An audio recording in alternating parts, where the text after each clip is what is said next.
7,000 engineers packed a hall in San Francisco for the opening day of the biggest AI engineering event ever held. And the theme of the day was a strange one: software factories. The idea that building software is becoming an industrial process where agents do the work while you sleep. It is a thrilling promise. It also has a catch, one the whole day kept circling back to. A factory can build real software, or it can mass-produce garbage. The industry even has a word for that garbage. They call it slop. This is cortical flow. We ran the entire day one main stage through our pipeline. Here is what the people building this field actually agreed on. The host of the conference opened with a simple idea. Everything now is loops. In the beginning there was the token, then the chat, then tools, then goals, and now automations, cron jobs, and loops. And he said the highest loop of all is the one where humans come together to figure out what the next loop is. The loop that makes loops. So why call it a factory now? Because a year ago a tool called the Ralph loop ran overnight and built entire products on its own. And over the last year the raw materials arrived. Models that can see and verify their own work, richer tools, longer memory, better reasoning, and real security practices. As the master of ceremonies put it, software factories are no longer a vision for the future. They are a practical reality. First speaker, Pablo Castro from Microsoft, framed the whole shift as knowledge. He drew the exponential in one line. Code completion arrived in the 1990s. Then it took 22 years for machine learning to rank the options for you. Then came Copilot before ChatGPT even existed. And finally software that shipped with not a single line of code written by hand. His real point was about three kinds of knowledge: what is baked into the model, what you retrieve from your company, and the new one, what the system learns from doing the work. Microsoft's Agent Optimizer climbs an evaluation and rewrites its own instructions. Instructions, as he put it, that were not handwritten but emerged out of the process. A real learning loop made concrete. Then the Codex team from OpenAI, Roman and Alexander, pushed back on the fear that engineers are going away.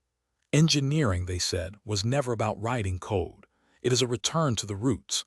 And the goal is squarely not to automate engineers but to empower them. The pace is staggering. They used to ship a new model every 15 months, and now it is roughly every 6 weeks. And the game is no longer token maxing, it is value maxing. The same intelligence at half the cost, and frontier intelligence running at 750 tokens a second.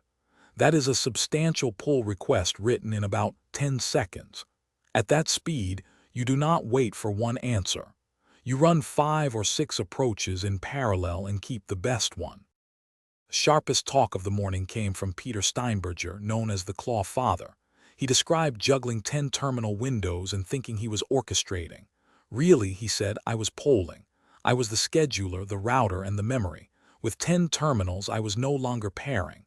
I was managing 10 direct reports. Now I manage the manager of a small company of agents. And he noticed the bottleneck keeps moving. Last year it was tokens.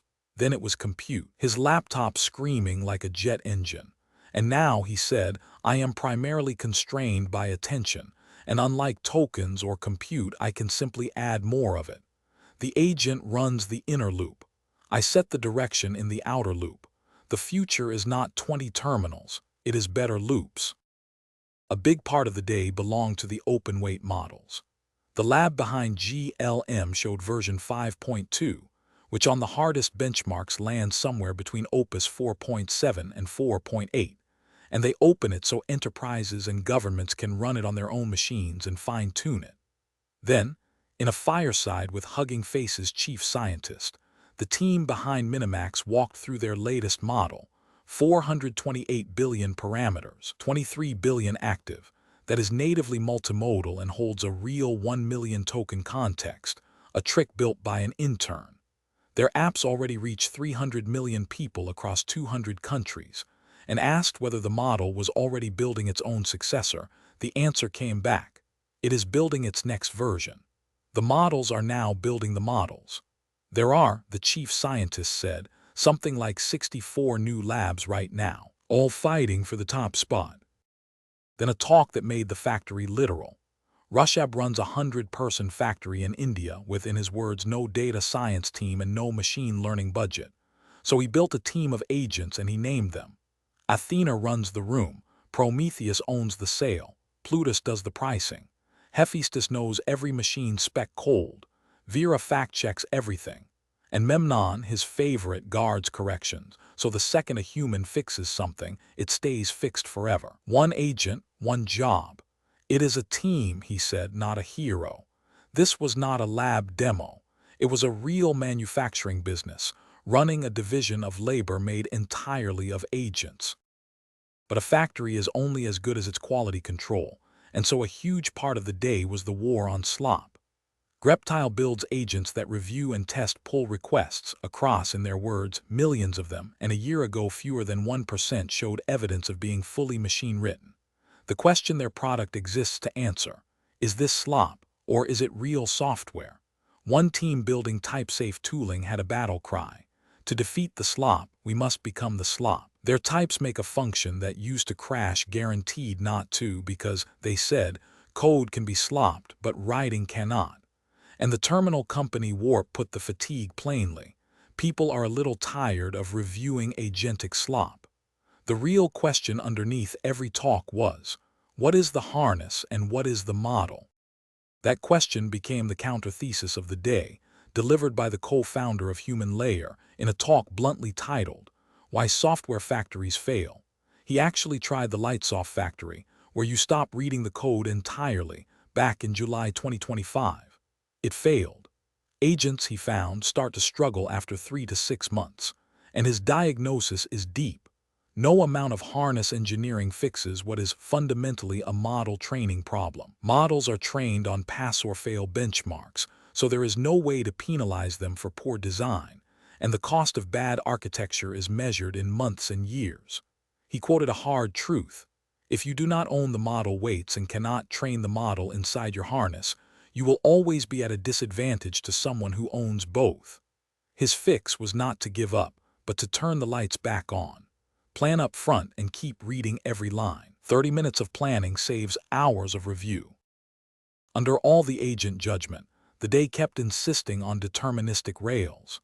Eric Mayer, a research scholar, showed how to make agents provably safe using nothing more than type systems and a 1990s idea called proof-carrying code.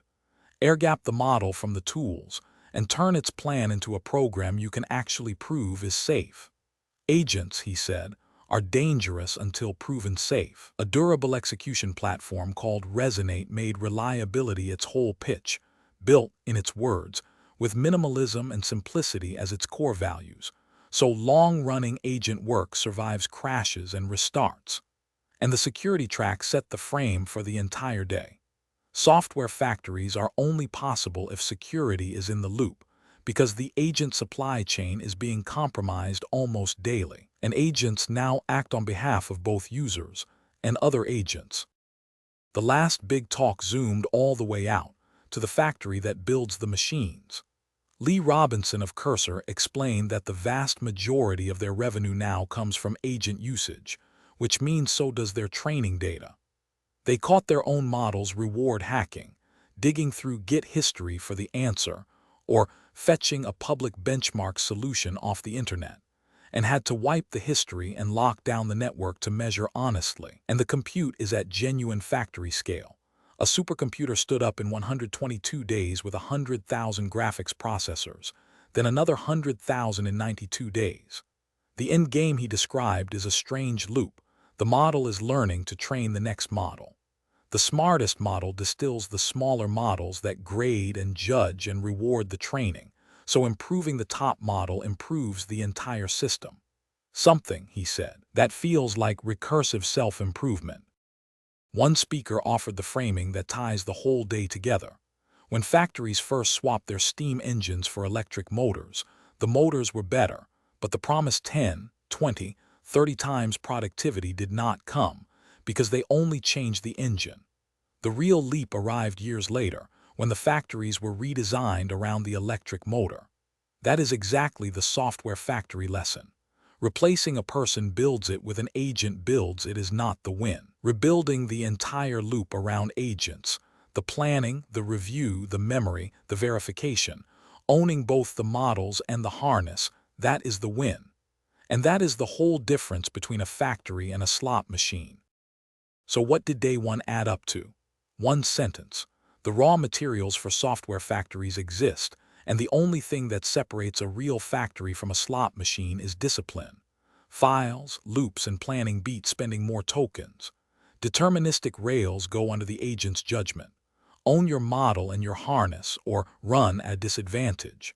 And engineering, far from being dead, simply moved up a loop from writing the code to owning the factory. As the closing host put it, we might not be writing all the code anymore, but engineering has to stay in the loop if you want a factory that works and does not produce slop. Everything in this video was built from the complete day one transcript, with every claim attributed to the person who said it on stage. Conference commentary and research opinion, not investment advice. This was cortical flow. See the world before others do.